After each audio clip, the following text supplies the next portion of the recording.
is my WWE Bragging Rights 2009 pay-per-view review. Just got done watching the pay-per-view. I gotta say, overall, this pay-per-view was actually a surpriser. I wasn't expecting this pay-per-view to be good at all. I was expecting this to be pretty much a throwaway pay-per-view, but this pay-per-view actually surprised me, especially the main event. Now, obviously, you know, the way you think of this pay-per-view is going to be depending on what you think of the main event. If you thought John Cena and Orton was a very good match, then you're probably going to overall think this pay-per-view was pretty good. If you dislike the main event, then obviously you're going to have a different opinion of this pay-per-view. But in my opinion, the main event surprisingly delivered. It was a very good match. Definitely glad that they finally delivered a good match on pay-per-view. They had a good match at Bragging Rights, Orton and Cena, but that was not a great match. It was just good. This match on this pay-per-view, I would say, was up in the level of being a great match. Probably one of WWE's best matches of this year, other than Undertaker and Shawn Michaels from WrestleMania. Is probably one of the top matches of the year for mainstream wrestling. The opening matchup was John Morrison versus The Miz, U.S. Champ versus IC Champ. His first match of the Bragging Rights matches they got on this pay-per-view for. I guess they didn't announce this ahead of time, but the winner of, you know, whichever brand wins a trophy. You know, not only they get bragging rights, but they get a trophy for their victory as well, whichever brand wins. And they announced that at the beginning. This was a pretty good opener with John Morrison and The Miz. Good back and forth action. Really enjoyed it. I kind of wish maybe it would have been given a little more time, but it was given probably a little more time than I was actually expecting them to. So. But these two, I think, could pull off, a great, 15, 20-minute match. But obviously, with some time constraints with this pay-per-view with the main event and the 7-on-7 match, obviously, some matches are going to be cut short. And this match probably, if you didn't have a 60-minute match, maybe would have been given more time. But what you saw from him was good. Now, the only thing that I disliked about the match was the ending of the match. The ending was a little weak. You saw, good back and forth action, like I said. And you saw some good counters, and just, a good, enjoyable match. But the ending it didn't kill the match, but it kind of hurt it a little bit. But it made sense for The Miz, at least the way he went over in this match and won the match. Now, John Morrison, I guess he was going up to the top, and he was going to do his twisting moonsault to The Miz, and The Miz pretty much stopped him from that and threw him off there, then pretty much rolled him up. And some people probably say a weak ending, which I will agree, but overall I think the match was enjoyable. I would still give it, 3 stars. What they did in there was pretty good. The next matchup was the Raw Divas versus the Smackdown Divas, with the Raw Divas representing the Raw Divas was Melina, Kelly Kelly, and Gail, and representing the Smackdown Divas was Michelle McCool, Beth Phoenix, and Natalya Neidhart. And this was, a good women's match. I actually enjoyed this women's match. Started off pretty good with Beth Phoenix and Gail Kim. They did some good stuff against each other. Then pretty much after that, for a couple minutes within the match, you saw Kelly Kelly get tagged in for the Raw Divas, and pretty much SmackDown Divas pretty much dominated her for a little bit. Then she kind of finally overcome it. Then Melina got in there. And then the end of the match comes when Beth Phoenix hits the Glam Slam to Melina for the win for the SmackDown team. So it's 1-1 with Raw versus SmackDown in the evening. And it was a pretty good women's match. Pretty much all of them delivered pretty good in this match. 2 3/4 stars. I actually really enjoyed this women's match. Then the next matchup was the first of the world title matches of the evening. This is for the world title on SmackDown. The 4-way with Rey Mysterio versus CM Punk versus Undertaker versus Batista. And what they did in this match was enjoyable. I mean, I'm still going to give this match, 3 stars, or 2 3/4, 2 3 stars. Probably I'll give it 3 stars because I did enjoy what they did in here, but it was a fairly short match. Now, just speculating here, but yeah, you got to kind of question, some of the matches since Taker's been champion or been coming back. He's had fairly short matches, so I got to kind of say, even though they might have had some time constraints with this pay-per-view, you got to kind of question maybe this match was cut a little short due to Undertaker kind of battling some injuries. But still, you saw some good stuff in here. Batista and Undertaker, they always have good chemistry. They did some, solid stuff in this match. The only disappointing thing in this match was you didn't really get to see Rey Mysterio and CM Punk really go at it. Maybe they're saving that for a bigger pay-per-view since they know them two could put on an excellent match with each other. I would really love to see them two against each other. But what they did in here, they really didn't do anything at all. There was a couple things they did, but really the only thing that really stood out that they did was CM Punk delivering the go to sleep to Rey Mysterio. And the end of this match comes when Batista goes for the Batista bomb on Undertaker, hits it. 1, 2, looks like he's going to get the victory. Rey Mysterio pretty much breaks it up, and Rey Mysterio pretty much costs Batista the title within this match, and they lead to something after the match with Batista and Rey Mysterio. I'll get to that after I talk about this match. Then Undertaker ends up hitting after a couple things. All four of them keep battling back and forth. At the end of it, you see CM Punk and Rey Mysterio. They pretty much both get thrown outside the ring. Ends with Batista and Undertaker going back and forth.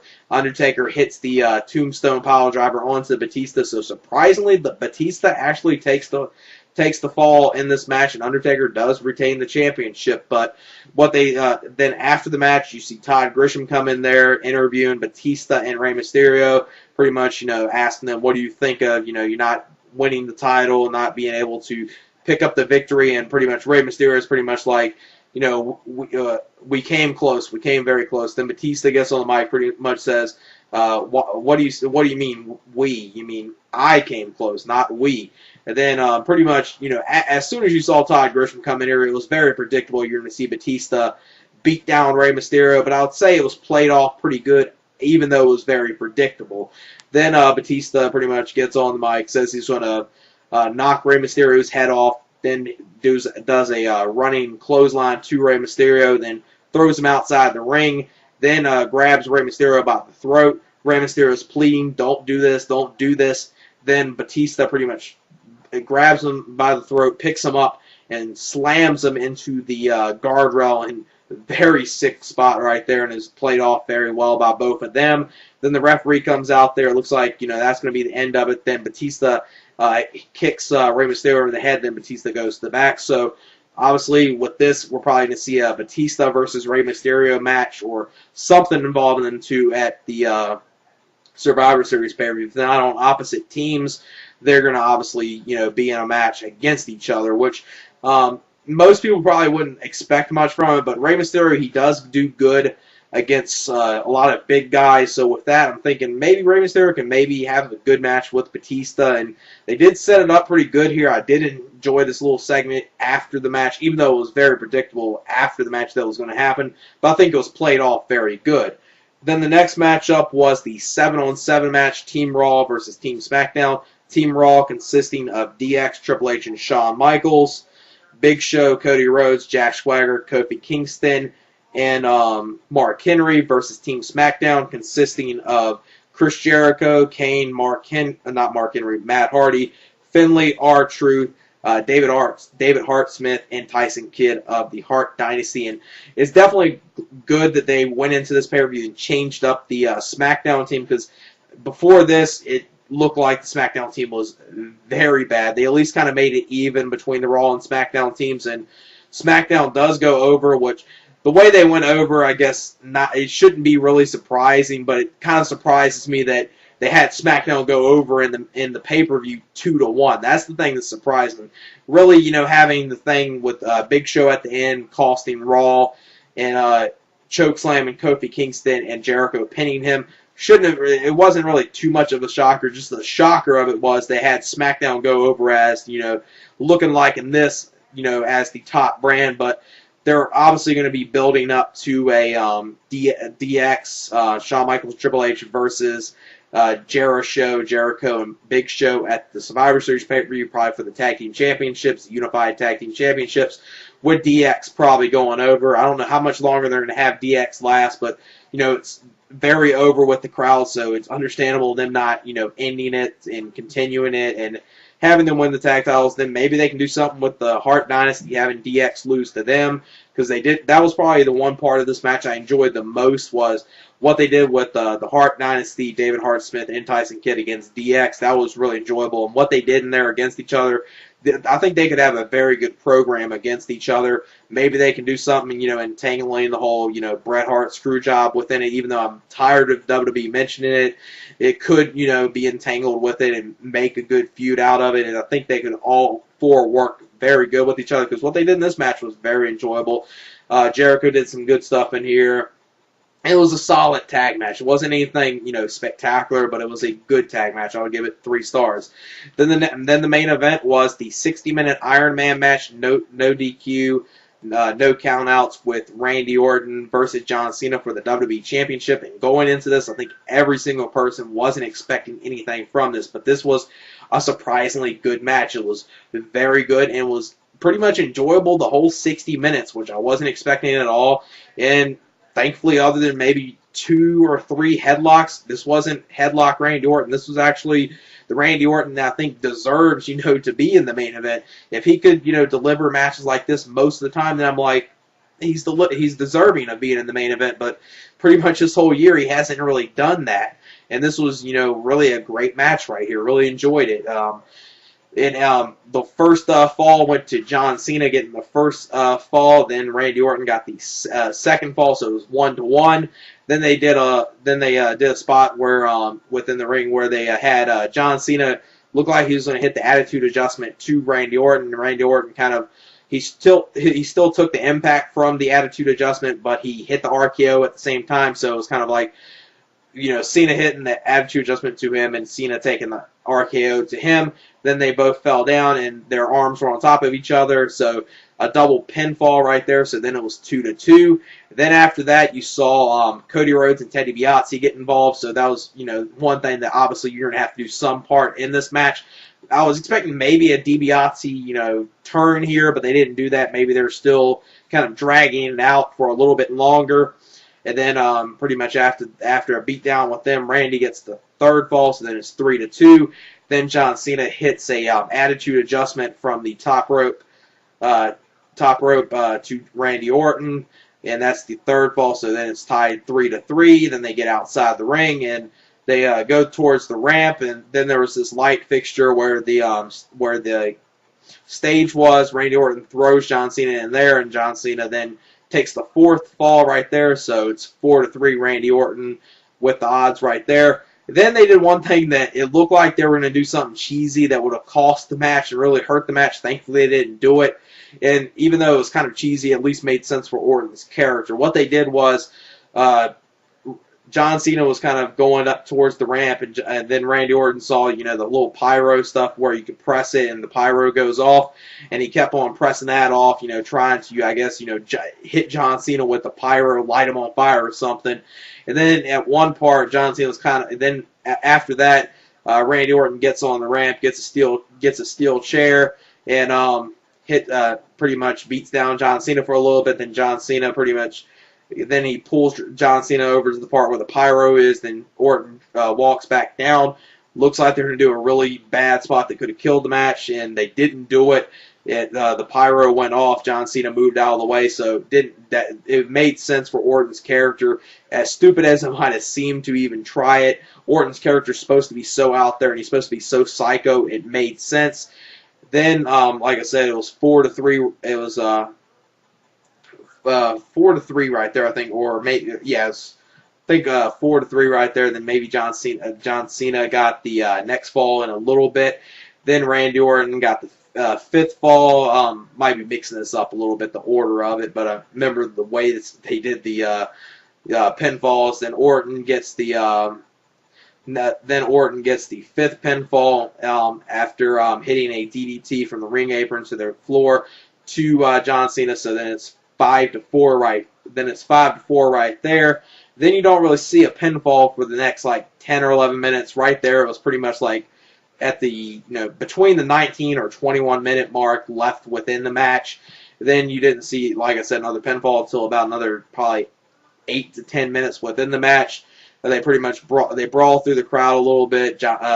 Randy Orton's pretty much just running scared. Pretty much just wants to have the clock run down. Then John Cena gets the fifth fall after hitting a attitude adjustment from the ring steps through the ring announcer table. So then it's tied 5-5 right there.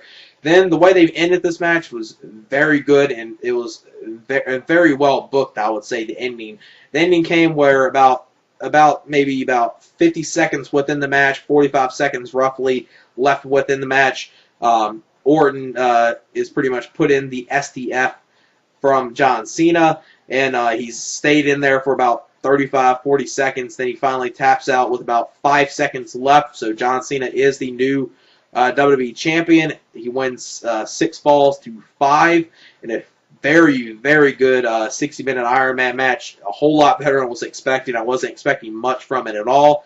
And I would give that match right there easily 4 stars. Maybe even 4 1/4 stars, because it was definitely a great match right there with John Cena and Randy Orton. This is the type of match that I was expecting them to have either at SummerSlam or Hell in the Cell. They had a good match at Breaking Point, but this is definitely their best match. Probably one of their best matches they had against each other, maybe. I probably even like this more than their SummerSlam match in 2007. I really enjoyed that match a lot. And this was just a very well-booked match. It was enjoyable the whole 60 minutes, which even I like, Bret Hart and Shawn Michaels from WrestleMania 12, but I would even admit that about 20, 30 minutes of that match is a complete bore to me. And I like mat wrestling, and I would even admit some of that match is boring. But this match pretty much, kept you interesting the whole entire time, which is, very hard to do with no matter who the wrestlers are for 60 minutes. And especially since many of us weren't expecting much from this match, I got to give it to Orton and John Cena. They really pulled something out of each other and put on an excellent match, excellent main event. Like I said, 4 stars, maybe even 4 1/4 stars. Overall, I'll give the pay-per-view about a 7.5.